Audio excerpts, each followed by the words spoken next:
नमस्कार, जय हिंद, वंदे मातरम, भारत माता की जय। दोस्तों एक बार फिर से स्वागत है आप सभी का छत्तीसगढ़ के महा ओपिनियन पोल के अंदर। जी हाँ दोस्तों, हम लेकर आए हैं छत्तीसगढ़ का 2023 का महा ओपिनियन पोल। यानी कि दोस्तों छत्तीसगढ़ के चुनाव नजदीक आ चुके हैं और इसी बीच क्या किसकी बन सकती है छत्तीसगढ़ के अंदर सरकार। यहाँ पर बीजेपी, कांग्रेस, दो राष्ट्रीय पार्टियां मौजूद है जहाँ पर छत्तीसगढ़ की 90 विधानसभा सीटों के ऊपर चुनाव का महा आयोजन करेंगी। और दोस्तों यहाँ पर छत्तीसगढ़ के अंदर 2023 के अंदर महासंग्राम की एक ऐसी संभावनाएं जताई जा रही है, यहाँ पर बीजेपी वर्सेस कांग्रेस की टक्कर की लड़ाई देखने को मिल सकती है। जी हाँ दोस्तों, यहाँ पर हम 90 विधानसभा सीटों के ऐसे ओपिनियन पोल के ऊपर बात करने वाले हैं जिसके अंदर क्षमता क्या है, राय छत्तीसगढ़ के अंदर किसकी सरकार की होगी बात। जी हाँ दोस्तों, एक एक करके हम एक एक जिले की एक एक सीट के बारे में जानेंगे पूरे विस्तार से। कांग्रेस वर्सेस बीजेपी की इस महायुद्ध को पूरे विस्तार से जानेंगे। उससे पहले अभी तक आपने चैनल को नीचे लाल बटन दबाकर सब्सक्राइब नहीं किया है तो जल्दी से लाल बटन दबाकर चैनल को सब्सक्राइब कर लो और बेल आइकन को ऑल पे प्रेस कर ले, क्योंकि दोस्तों ऐसे में आपको आने वाले तमाम छोटे से बड़े अपडेट हमारे इस चैनल के ऊपर मिलते रहेंगे। तो जानने के लिए अभी कभी चैनल को सब्सक्राइब जरूर करें और जाने हमारे साथ तमाम छोटी से बड़ी अपडेट। जानते हैं यहाँ पर छत्तीसगढ़ के तमाम सीटों के बारे में। पहले जिले कविद्रा की बात करें तो कविद्रा के अंदर 2 विधानसभा सीटें हैं। जी हाँ दोस्तों, 2 में से यहाँ पर बीजेपी को 2 की 2 विधानसभा सीटें सर्वाधिक बहुमत जनता के मुताबिक मिल सकता है। कांग्रेस को 0 सीट, अन्य खाते में भी 0 सीट देखने को मिल सकती है। दोस्तों इसी के साथ हम अगले जिले के बारे में बात करें। यहाँ पर कांग्रेस की बात करें तो कांग्रेस के अंदर 3 विधानसभा सीटें। जी हाँ दोस्तों, 3 विधानसभा सीटों में से यहाँ पर बीजेपी को 2 विधानसभा सीटें मिल सकती है यहाँ से, और कांग्रेस को जनता के मुताबिक 1 सीट मिल सकती है और अन्य खाते में यहाँ पर 0 सीट देखने को मिल सकती है। और छत्तीसगढ़ की यहाँ पर 5 विधानसभा सीटों में से बीजेपी 4 विधानसभा सीटें अब तक हासिल करी है और कांग्रेस को 1 सीट मिल रही है। दोस्तों इसी के साथ हम अगले जिले के बारे में बात करें। यहाँ पर कोरबा की बात करें तो कोरबा के अंदर 4 विधानसभा सीटें। 4 विधानसभा सीटों में से बीजेपी 3 विधानसभा सीटें पर यहाँ पर कब्जा कर सकती है और कांग्रेस को यहाँ पर भी 1 सीट देखने को मिल सकती है और अन्य खाते में यहाँ पर भी 0 सीट देखने को मिल सकती है। छत्तीसगढ़ की 90 में से 9 सीटों के बारे में बात कर चुके हैं और 9 में से यहाँ पर बीजेपी 7 पर है तो कांग्रेस 2 पर मौजूद है, जबकि अन्य खाते में बिल्कुल 0 सीट देखने को मिल रही है। दोस्तों इसी के साथ हम अगले जिले के बारे में बात कर लेते हैं। यहाँ पर कोरिया की बात करें तो कोरिया के अंदर 3 विधानसभा सीटें। 3 विधानसभा सीटों में से यहाँ पर देखने वाली बात है यहाँ पर बीजेपी, कांग्रेस और अन्य पार्टी यानी कि तीनों के पाते में 1-1 सीट का संपूर्ण बहुमत जा सकता है। यहीं पर छत्तीसगढ़ की 12 विधानसभा सीटों के बारे में बात कर चुके और 12 में से यहाँ पर बीजेपी 8 पर मौजूद है, जबकि कांग्रेस 3 पर मौजूद है और अन्य खाते में 1 सीट देखने को मिल रही है। दोस्तों इसी के साथ हम अगले जिले के बारे में बात कर लेते हैं। यहाँ पर जयपुर की बात करें, जयपुर के अंदर भी 3 विधानसभा सीटें। जी हाँ दोस्तों, 3 विधानसभा सीटों में से यहाँ पर बीजेपी फिर से 2 विधानसभा सीटों पर अपना कब्जा कर रही है, जबकि यहाँ पर जनता के मुताबिक कांग्रेस को 1 मिल रही है और अन्य खाते में यहाँ पर भी 1 सीट मिलेगी। और हम छत्तीसगढ़ की 15 सीटों के बारे में बात कर चुके और 15 में से यहाँ पर बीजेपी 10 पर मौजूद है, जहाँ पर कांग्रेस 4 पर मौजूद है और अन्य खाते में 1 सीट है। दोस्तों इसी के साथ हम अगले जिले के बारे में बात कर लेते हैं। यहाँ पर जांजगीर चंपा की बात करें तो जांजगीर चंपा की यहाँ पर 6 विधानसभा सीटें। जी हाँ दोस्तों, 6 में से यहाँ पर बीजेपी 3 पर मौजूद है, जबकि यहाँ पर कांग्रेस को 2 विधानसभा सीटें हैं और अन्य खाते में भी यहाँ पर 1 सीट जा सकती है। तो अब दोस्तों यहाँ पर छत्तीसगढ़ की 21 विधानसभा सीटों के बारे में बात कर चुके और 21 में से यहाँ पर बीजेपी 13 पर मौजूद है तो कांग्रेस यहाँ पर 6 पर मौजूद है और अन्य खाते में 2 विधानसभा सीटें हैं। जी हाँ दोस्तों, इसी के साथ हम अगले जिले के बारे में बात कर लेते हैं। यहाँ पर दंतेवाड़ा की यहाँ पर 1 विधानसभा सीट है और 1 की 1 विधानसभा सीट यहाँ पर कांग्रेस ले सकती है और बाकी पार्टियों के खाते में यहाँ पर 0 सीट देखने को मिल सकती है। जी हाँ दोस्तों, इसी के साथ हम अगले जिले के बारे में बात करते हैं। यहाँ पर दुर्गा की बात करें तो दुर्गा के अंदर 6 विधानसभा सीटें। 6 में से यहाँ पर बीजेपी 3 पर मौजूद है तो यहाँ पर कांग्रेस को भी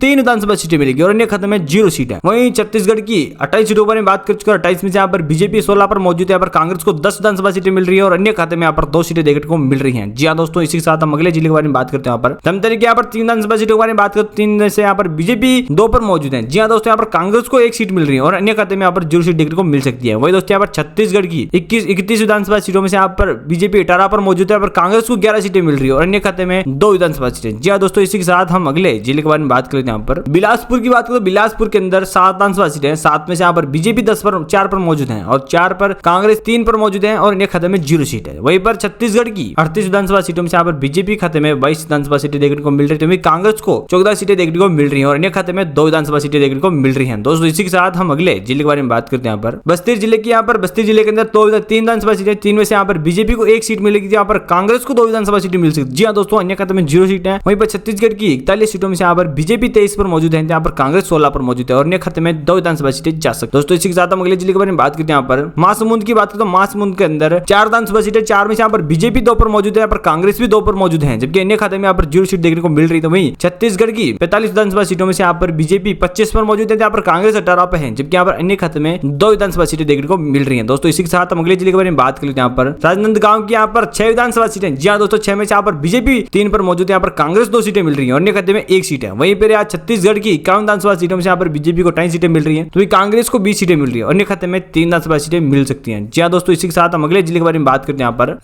पर रायगढ़ की 5 विधानसभा सीटों में से यहाँ पर बीजेपी को 3 विधानसभा सीटें मिल सकती है, तो कांग्रेस को 2 सीटें मिल रही है। जी हाँ दोस्तों, अन्य खाते में 0 सीट है। वहीं छत्तीसगढ़ की 53 विधानसभा सीटों में यहाँ पर बीजेपी को 31 विधानसभा सीटें मिल रही है, वही कांग्रेस को 22 सीटें मिल रही है और अन्य खाते में 3 विधानसभा सीटें देखने को मिल सकती हैं। जी हाँ दोस्तों, इसी के साथ हम अगले जिले के बारे में बात कर लेते हैं। यहाँ पर रायपुर की 7 विधानसभा सीटों में से यहाँ पर बीजेपी को 4 के ऊपर मौजूद है, तो वहीं कांग्रेस को 3 विधानसभा सीटें मिल रही है। जी हाँ दोस्तों, अन्य खाते में 0 सीटें। वहीं छत्तीसगढ़ की 63 सीटों में से यहाँ पर बीजेपी को 35, तो यहाँ पर कांग्रेस को 25 सीटें मिल रही है और अन्य खाते में 3 विधानसभा सीटें। जी हाँ दोस्तों, इसी के साथ हम अगले जिले के बारे में बात करते हैं। यहाँ पर सरगुजा की यहाँ पर 3 विधानसभा सीटों में से यहाँ पर बीजेपी को 1 विधानसभा सीट मिल रही है, कांग्रेस को 2 विधानसभा सीटें मिल रही है और खाते में 0 सीट है। वही छत्तीसगढ़ की 66 विधानसभा सीटों में से यहाँ पर बीजेपी को 36 विधानसभा सीटें मिल रही है, तो कांग्रेस को 27 सीटें मिल रही है, अन्य खाते में 3 सीटें देखने को मिल रही है। दोस्तों इसी के साथ हम अगले जिले के बारे में बात करते हैं। यहाँ पर बलौदाबाजार की यहाँ पर 4 विधानसभा सीटों में से यहाँ पर बीजेपी को 3 विधानसभा सीटें मिल रही है, वही कांग्रेस को 1 सीट मिल रही है, अन्य खाते में यहाँ पर 0 सीट देखने को मिल रही है। वही छत्तीसगढ़ की 70 विधानसभा सीटों में यहाँ पर बीजेपी को 39 सीटें मिल रही है, कांग्रेस को 28 सीटें मिल रही है और अन्य खाते में 3 विधानसभा सीटें। तो जी हाँ दोस्तों, इसी के साथ हम अगले जिले के बारे में बात करते हैं। यहाँ पर बालोद की 3 विधानसभा सीटों के बारे में बात करें तो 3 में से यहाँ पर बीजेपी 2 पर मौजूद है, कांग्रेस को 1 सीट मिल रही है, अन्य खाते में 0 सीट है। वही छत्तीसगढ़ की 73 सीटों में से यहाँ पर बीजेपी को 41 सीटें मिल रही है, कांग्रेस को 29 और अन्य खाते में 3 सीटें हैं। जी हाँ दोस्तों, इसी के साथ हम अगले जिले के बारे में बात करते हैं। यहाँ पर मुगली की बात करें तो मुगली के अंदर 2 विधानसभा सीटें हैं, 2 में से यहाँ पर बीजेपी कांग्रेस 1 विधानसभा सीटें हासिल कर रही है और अन्य खाते में 0 सीटें। वही दोस्तों यहाँ पर छत्तीसगढ़ की 75 सीटों में यहाँ पर बीजेपी 42 पे, तो कांग्रेस 30 पर और अन्य खाते में 3 विधानसभा सीटें देखने को मिल रही है। जी हाँ दोस्तों, इसी के साथ हम अगले जिले के बारे में बात करते हैं। यहाँ पर बेमेतरा की यहाँ पर 3 सीटों में से यहाँ पर बीजेपी को 1 सीट मिल रही है, पर कांग्रेस को 2 सीटें मिल रही है और अन्य खाते में 0 सीट है। छत्तीसगढ़ की 73 सीटों में से यहाँ पर बीजेपी 43 पे, कांग्रेस 32 पे और अन्य खाते में 3 सीटें देखने को मिल रही है। जी हाँ दोस्तों, इसी के साथ हम अगले जिले के बारे में बात करते हैं। यहाँ पर सूरजपुर की यहाँ पर 3 सीटों में यहाँ पर बीजेपी 2 पर मौजूद है, पर कांग्रेस 1 पे मौजूद है और अन्य खाते में 0 सीट है। वही छत्तीसगढ़ की 81 विधानसभा सीटों में यहाँ पर बीजेपी 45 पे, तो कांग्रेस 3 पर और 33 पर और अन्य खाते में 3 सीटें हैं। जी हाँ दोस्तों, इसी के साथ हम अगले जिले के बारे में बात करते हैं। यहाँ पर गरियाबंद की यहाँ पर 2 विधानसभा सीटों में बीजेपी और कांग्रेस 1-1 पे मौजूद है। वहीं पर छत्तीसगढ़ की 83 विधानसभा सीटों में से यहाँ पर बीजेपी 46 पे, तो कांग्रेस 34 पे और अन्य खाते में यहाँ पर 3 सीटें देखने को मिल रही है। जी हाँ दोस्तों, इसी के साथ हम अगले जिले के बारे में बात करते हैं। यहाँ पर सुकमा की यहाँ पर 1 विधानसभा सीट है और 1 ही विधानसभा सीट यहाँ पर कांग्रेस को मिल सकती है, जबकि यहाँ पर बीजेपी और अन्य खाते में 0 सीट है। वहीं छत्तीसगढ़ की 84 सीटों में से यहाँ पर बीजेपी 46 पे, तो यहाँ पर कांग्रेस 35 पे और अन्य खाते में 3 विधानसभा सीटें देखने को मिल रही है। दोस्तों इसी के साथ हम अगले जिले के बारे में बात करते हैं। यहाँ पर बलरामपुर की यहाँ पर 2 विधानसभा सीटें हैं, 2 में से यहाँ पर बीजेपी और कांग्रेस फिर से 1-1 सीट का बंटवारा कर सकते हैं और अन्य खाते में 0 सीट। छत्तीसगढ़ की 76 विधानसभा सीटों में यहाँ पर बीजेपी 47 पे, तो कांग्रेस 36 पे और अन्य खाते में 3 सीटें देखने को मिल रही है। जी हाँ दोस्तों, इसी के साथ हम अगले जिले के बारे में बात करते हैं। यहाँ पर कोटगांव की यहाँ पर 2 विधानसभा सीटों में यहाँ पर बीजेपी 1 पे, तो कांग्रेस 1 पे है और अन्य खाते में 0 सीट है। वही यहाँ पर छत्तीसगढ़ की 88 सीटों में यहाँ पर बीजेपी को 50, तो कांग्रेस खाते में 37 और अन्य खाते में 3 सीटें हैं। जी हाँ दोस्तों, इसी के साथ हम अगले जिले के बारे में बात करते हैं। यहाँ पर नारायणपुर की यहाँ पर 1 विधानसभा सीट कांग्रेस को मिलेगी, जबकि यहाँ पर बीजेपी और अन्य खाते में 0 सीट है। वही दोस्तों यहाँ पर हम लास्ट एंड फाइनल जिले के बारे में बात कर लेते हैं। यहाँ पर बीजापुर की यहाँ पर 1 विधानसभा सीट है। जी हाँ दोस्तों, 1 विधानसभा सीट यहाँ पर बीजेपी को मिल सकती है, जबकि आप कांग्रेस और अन्य खाते में 0 सीट दें। वही दोस्तों यहाँ पर छत्तीसगढ़ की 90 में से 90 सीटों के बारे में बात कर चुके हैं। यहाँ पर अभी तक फाइनल का जीत का डंका अभी तक बीजेपी का हाथ में। जी हाँ दोस्तों, यहाँ पर बीजेपी 49 के साथ मौजूद है, वहीं कांग्रेस 48 पे अटक चुकी है। जी हाँ दोस्तों, यहाँ पर 9-10 पॉइंट की बड़ी लीड है, जिसे कांग्रेस को बड़ी मुश्किल से पार करने को मिल सकती है। पर दोस्तों यहाँ पर कांग्रेस अभी भी अपनी जीत का दावा पेश कर सकती है, यहाँ पर कांग्रेस का डंका अभी भी बच सकता है। जी हाँ दोस्तों, यहाँ पर ये लीड काफी बड़ी नहीं है, क्योंकि दोस्तों अभी तक काफी दिन पड़े हुए, यहाँ पर 5 या 6 महीने के अंदर चुनाव होने वाले हैं। तो दोस्तों जानेंगे पूरी अपडेट क्या है पूरी विस्तार से। उससे पहले अभी तक आपने चैनल को लाल बटन दबा के सब्सक्राइब नहीं किया, तो अभी कभी चैनल को नीचे लाल बटन दबा के सब्सक्राइब अवश्य